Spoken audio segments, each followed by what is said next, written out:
Jalen Travis is a really interesting individual. He's the swing tackle backup guy. Now with Blake Freeland out, you've got Jalen Travis, who's kind of backing up both at left and right tackle. And you think, okay, you know what? That's a lot to learn. Is he going to be intellectually savvy enough to put it together as a rookie to go ahead and do that job? Well, he went to Princeton for 3 years, graduated in 3 years, and then spent his fourth year getting a graduate degree or working toward one at Iowa State. I think he is. I think he's smart enough to do it. I wanted to talk to him about it. Here's a guy that, this, I mean, is a total compliment. It's like talking to a 55-year-old man.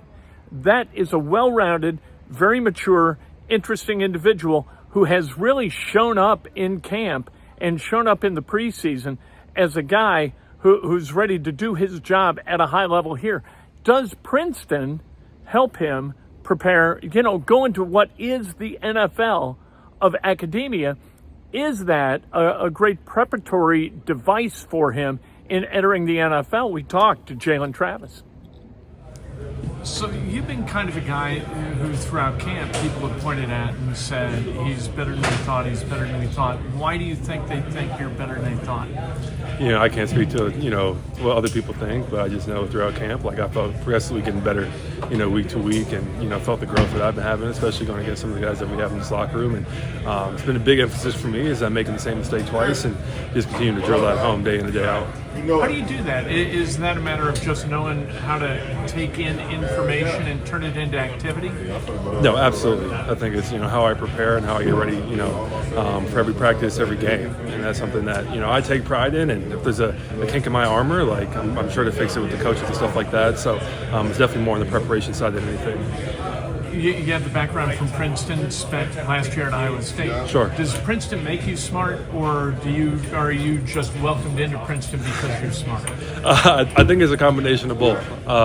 Where there's a reason the schools as elite or selective as they are, but I think once you're in there and it's really the environment similar to an NFL team where you're around a lot of great players and you're destined to rise with the people you're around, working out with, competing against in practice. And Princeton was a lot, very much the same way where in class now you have a lot of other smart people in the same space, and they're pushing you, whether it's in class debates or critiquing your paper in seminars. Does that help you? I assume that it's kind of a demanding curriculum at Princeton.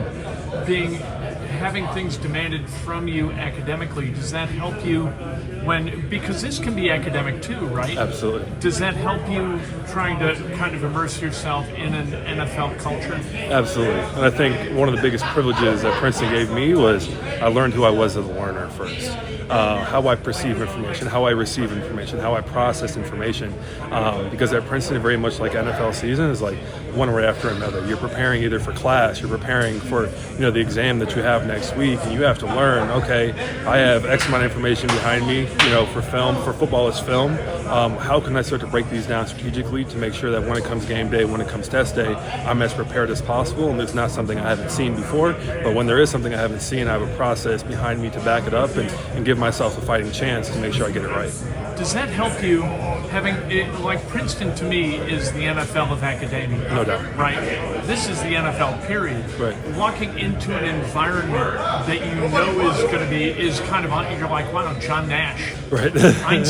Right. Right. Does that help you walk in here and go up against guys like DeForest Buckner and that kind of thing? 100%. And I think, very much like my first year at Princeton, it was almost at awe, where you are super grateful to be in the space where some of the top academics in the world and history have studied, who have really changed the course of where we are as a nation, changed the course of humanity with their studies. And I think very much the same cases in here. It was like I grew up watching guys like DeForest, right? Guys like Jonathan Taylor when he was at Wisconsin. And now to be in the same locker room, the first month or so, I was like, okay, wow, I'm really in this space. But similar at Princeton, I had to switch the gears. Okay, now I have to prove that I belong here, that I can compete with the best of them. At Princeton was I can study with the best of them, and I think that's been what I've been doing or fighting to do every day. What are your ambitions outside of football? No doubt. Just curious. Yeah, definitely serving and giving back. I mean, outside of my, my faith, which comes first, and family, I love to get involved with the community, and just got involved with, New Direction Church here in Indy, and hopefully doing some valuable work with them going forward. But I love to be around people. I love to figure out how I can, use the privileges that I've been given to help other people who maybe haven't been exposed to the same things. How do you do that? So you want to do some good work for New Direction. Do you just walk in there and say, "Hey, I'm Jalen Travis. I'd like to do some good work here"? Is it that simple? I wish it was, and I was fortunate to have some people who are connected to me and who have been advising me that have some relative connections in Indy. So a couple phone calls here and there, and I had the chance to sit down with the pastor this past week and really get into, I think, some of the valuable work that they're doing there on the east side of Indy, and some of the things that they're doing with youth in the community to make sure that they have exposure, first and foremost, to whether it's people in the NFL or people in corporate America, to see that they too can become. But a lot of kids just don't know the resources are out there before them. No shade to Iowa State, but when you go from Princeton to Iowa State, are you kind of like, geez, you know what I mean? Right. Like academic, it's different. Sure. What was that like? Academically, it was interesting because I was a grad student, and so I was in grad courses, and I was very intentional about making sure I was in all in-person courses for my graduate studies. So I was in like 3 courses on Mondays, 2 courses on Wednesdays, and they were with a bunch of 30, 40, 50-year-olds who were coming back to get their doctorates or masters, and I was like, this is awesome because it was in the Department of Education. I did some community-based education work while I was at Princeton, so I had a lot to share, a lot to talk about from my previous studies. So it was awesome. And I give Iowa State credit because it's really what kept me going. I think, especially when you hit those lulls with football, a lot of that stuff off the field definitely gives you inspiration. Do you feel a difference between like camp and the sort of mood at camp and the mood now that, you're a week and a half out from playing for real? No doubt. And I do think like the vets have stepped in, the coaches have stepped in to make sure that we know, especially as young guys, like, no, this is the real deal. Like camp was a grind. Preseason was a grind. But now we have 18 weeks in the regular season to make sure that we put our best foot forward to give ourselves a chance at the playoffs and making the run that we want to. Thanks very much. That's Jalen Travis. Was I lying? Jalen Travis, very, very smart individual, very large individual, and a guy who, for where he was drafted, that's a hell of a draft pick right there. Sometimes Chris Ballard misses, sometimes he hits. I think with Jalen Travis, he hit.